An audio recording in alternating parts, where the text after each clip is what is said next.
Hello everyone, আসসালামু আলাইকুম। কেমন আছেন সবাই? আশা করি ভালো আছেন। এই মুহূর্তে আমি একটা খামারে আসি। আসলে এই ছাগলটার প্রস্রাবের সমস্যা, প্রস্রাব করতে পারতেছে না, হয়তো প্রস্রাবের রাস্তায় পাথর হয়েছে। আমি দেখাবো কোথায় কিভাবে পাথর হয়, আপনারা দেখতে থাকুন। ছাগলের প্রস্রাব বন্ধ হওয়া বা ইউরোলিথিয়াসিস একটি জরুরি ও প্রাণঘাতী অবস্থা।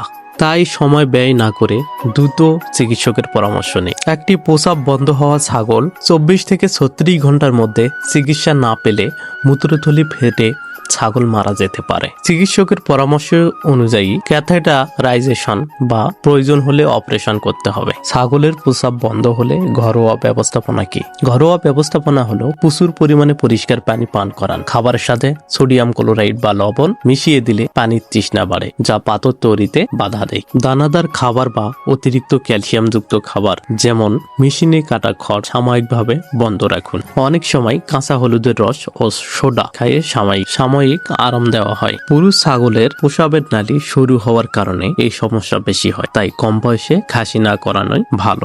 এখন প্রস্রাব করতেছে, কাছে নিয়ে যান, আরো দেখেন।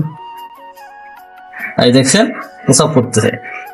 সবাই ভালো থাকবেন, সুস্থ থাকবেন, দেখা হবে অন্য ভিডিওতে। সালাম।